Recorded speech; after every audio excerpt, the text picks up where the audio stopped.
Hello and welcome to In the Court of the Wenton Knave. Today we're doing a very important one. We're doing Make a Jazz Noise Here. This is my favourite Zappa album. That's a big deal. My favourite one. If Leather was an album, maybe it would be Leather, but Leather isn't an album, not really. So that doesn't count, yeah? So therefore this is my favourite Zappa album. The 88 band. If you want to hear the full lowdown on the 88 band, watch my Broadway the Hard Way video. But for now I'm talking about this specifically.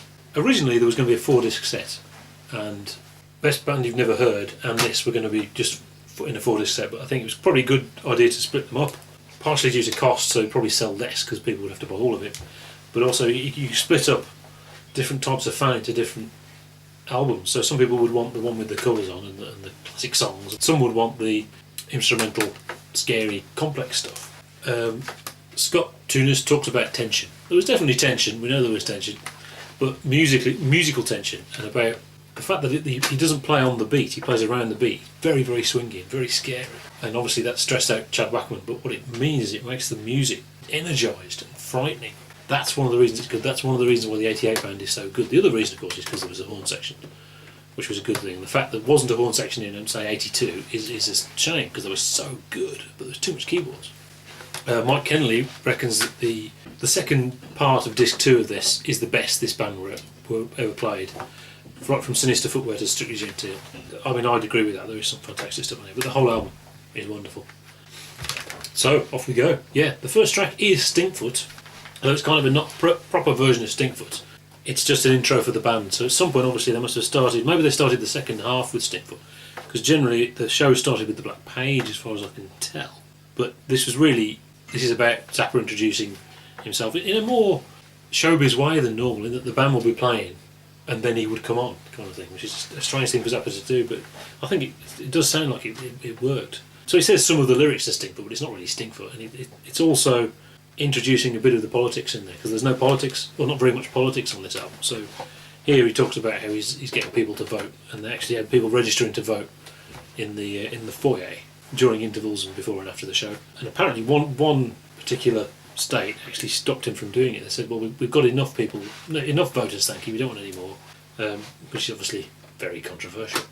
Track 2 though is When Yuppies Go to Hell. Now, I've talked about this before, how he has the best titles for instrumentals, and it doesn't get any better than that. Brilliant. But this is nearly 15 minutes of stuff. Now, the big thing, one of the big things about the 88 tour was taking the synclavier with them on tour, and they would sample things, sample burps and things like that, and then run loops of things and improvise around, so the band would play along with the synclavier and all that stuff. And this is an amalgamation of stuff that's been written specifically for that, and drum solos, and Ed Mann would be triggering samples and controlling the synclavier and all that kind of stuff. It is not an easy intro to the album, because it is kind of the first proper piece you hear, but it is brilliant. Next track is Fire and Chains. Now, Fire and Chains was a sample on the Mothers of Prevention album. This is a sample from the hearing Zappa went to about the censorship stuff with the PMRC, and one of them was saying about fire, and they sing about fire and chains, so obviously that's a brilliant sample, so he's using it again. Ike is singing it as well, so that's pretty cool. Then we've got Let's Make the Water Turn Black, obviously the instrumental version, just a brilliant track, just a brilliant melody, really. Then you've got Harry You're a Beast, instrumentally.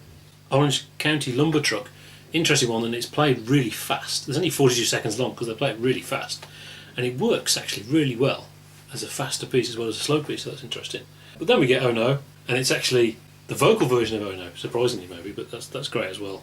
Obviously Oh No is part of Lumpy Gravy, and Lumpy Gravy is the great thing, but it's nice to have Oh No, and that there is if you like, the definitive version of the vocal version of Oh No. And then this little section ends with a theme from Lumpy Gravy, which obviously has hardly been played at all, and it's wonderful, it's brilliant. Obviously went way back from before the Mothers. Track 9 is Eat That Question, or at least a bit of Eat That Question, great theme. What there is of it, I think, is the best version of Eat That Question, but obviously it's only short. Now, Black Napkins, you need more Black Napkins, obviously. Is that the best version? Might be the best version, one of the best versions, I'm not going to say the best version. Then we've got Big Swifty, and it is the best version of Big Swifty.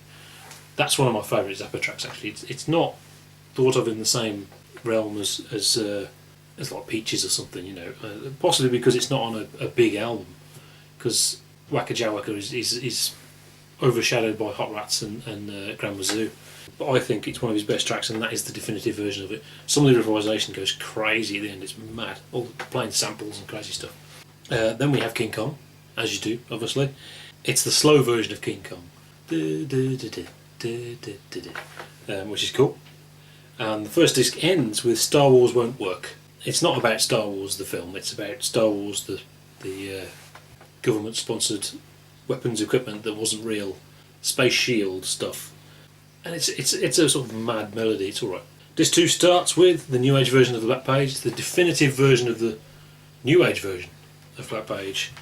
You know, you've got that as the later version, and you've got the original Zappa in New York. They're the proper versions of Black Page you need. Track 2 though is To Mercy Duween, the forgotten track, and yet it wasn't forgotten because it's such a great melody. That's the definitive, of all the released versions of it, that's the definitive version for me. It's not on an album, it has no place. This is where it goes almost. And also Dupree's Paradise as well, which was another Roxy thing. This is the definitive version of that as well. And again, you know, it wasn't released for years and years. Not the best version of City of Tiny Lights. I used to think it was, but actually the one on You Can't Do That on Stage Anymore 5, or the 82 band, I think is actually better, but still brilliant. Then we've got a couple of covers. We've got Royal March from Histoire du Soldat, which is Stravinsky, and then theme from Bartok's Piano Concerto, number 3. That ends the first side of disc 2, because then we've got the sort of grand finale, starting with Sinister Footwear second movement. I love Sinister Footwear second movement. It's such a highlight to Them or Us, which is otherwise an uneven album. Stevie Spanking, quite concise, so that's good, and it's a good version. Alien Orifice, love this track, and again it's one that's a bit lost. It's not a famous one, but here this is Scott Thunes showing you how the bass should be played. Cruisin for Burgers, best version of Cruisin for Burgers. The original is very subdued and very quiet. This is a proper rock version of that track, brilliant. Apparently Scott Thunes doesn't like this particular edit of it because they cut out the final track to go straight into Advanced Romance. He doesn't like that. This is my favourite version of Advanced Romance. I like the later live versions. Strangely, the version on Bongo Fury never did anything for me. I don't know why that is. But the album ends, as all albums should end really, with Strictly Genteel. Brilliant. The orchestral version is always better.